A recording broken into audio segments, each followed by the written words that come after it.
Thank you guys for joining me. Please subscribe to my channel if you're new here, and if you've been watching my videos, I really do appreciate that. Today I'm going to be showing you how to prepare egusi soup without having to fry it. So this video will be showing you how to make a no fry egusi soup. Here are my ingredients which I'll be using. I'm going to be using dried catfish, stockfish. I'm combining beef with goat meat. I just realized that goat meat is always very flavorful in egusi soup, so because I didn't have enough of this, I had to combine it with beef. You can just use goat meat if you have enough of this. I'm using crayfish, some stock cubes with salt, a little bit of palm oil, 2 red onions, bell peppers. I'm using ugu, that's fluted pumpkin, with water leaf. You can replace the water leaf with bitter leaf if that's what you want, but I just want something different today, and I'm using these spice. This is okpei. The English name for this is locust beans, and the egusi, which is the main ingredient for the soup. I'm going to list out the right quantity of ingredients which I'm using for this soup, and lest I forget, I have also some scotch bonnets here. Let's get cooking. Because I'm starting from scratch, I'll bring the meat into a pot.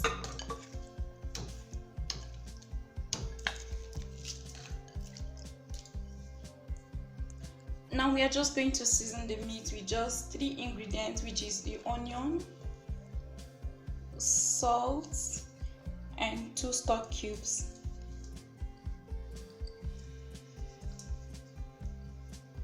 Now I'm just going to add enough water, so just enough to cook the meat, then place on heat to cook.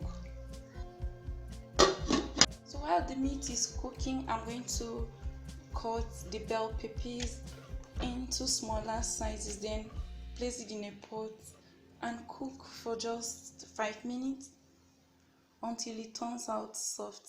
I'll be adding the scotch bonnet. I'll leave that aside for now.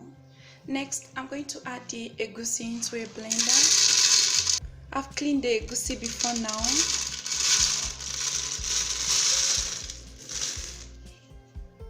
You can use a coffee grinder or just a normal grinder to grind your egusi, but I'm going to be using this method, so I'm adding water into it. I like to add the other onion to the egusi to blend.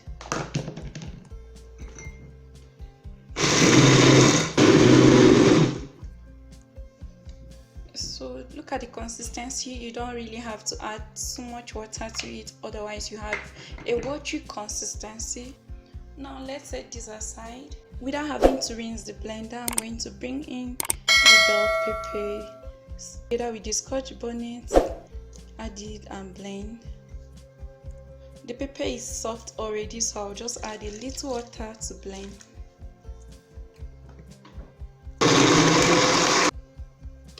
Combining the crayfish with the locust beans, that's okpei, to blend as well.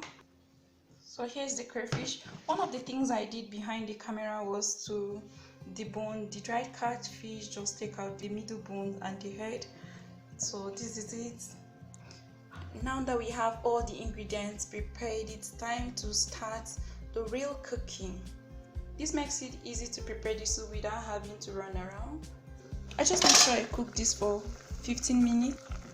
I'll quickly bring in the stockfish and add to it and cook. After 15 minutes, I'm sure the meat is cooked, like very soft. Okay, so I'm going to bring in the pepper mix.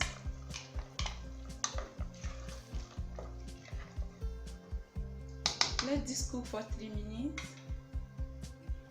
After 3 minutes, I'm going to be adding in the blended crayfish, then 1 stock cube. After that, I'm just going to stir and make sure it combines. Now we have a rich stock here. I'll add in the dried fish. The reason why I'm adding this now is just to make sure the fish doesn't scatter in the soup while it boils. Let's leave this to cook for another 3 minutes, and then I'll add in the palm oil. This is optional. If you don't want to use palm oil in your egusi soup, no need to add that. Now the reason why I cooked the bell peppers before blending is so that it gives the soup another flavor. This is really rich, it thickens the soup as well. We'll leave this to boil for another 3 minutes. What I'm just going to do is to scoop the egusi in smaller portion. Instead of adding this at once, it's best to add this in portion.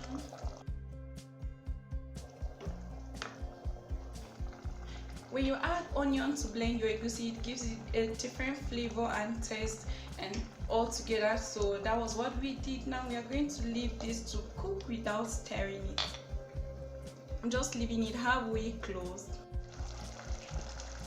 Before you bring in the vegetable, it's wise you test your soup to see if the salt and stock cube is okay. If you are not satisfied, you can add a little bit of the salt and maybe 1 stock cube to it. And if the consistency is too thick, you can add a little water to it to adjust. So I'm just adding a little water because I don't like a thicker version of egusi, so this is the reason why I'm adding this. You can leave yours like that if you love it very thick. Let this boil again. I will add the vegetable. Now we are going to add in the vegetable. I'm adding in the water leaf. It was just my personal choice to combine both water leaf and ugu leaf.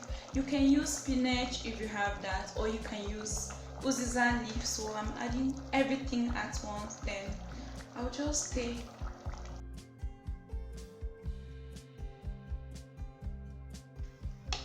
adding the vegetable. I'll leave the egusi soup to cook for just a minute. Okay, I think I'm satisfied with the consistency of my egusi. I think I wouldn't want to overcook the vegetable, so I'm going to just put up the heat and our egusi soup is cooked. Alright guys, your egusi soup is ready once you have gotten your preferred taste and consistency. So now this way we are going to end our cooking, and the soup can be served with eba, with pounded yam, semolina, just to name a few.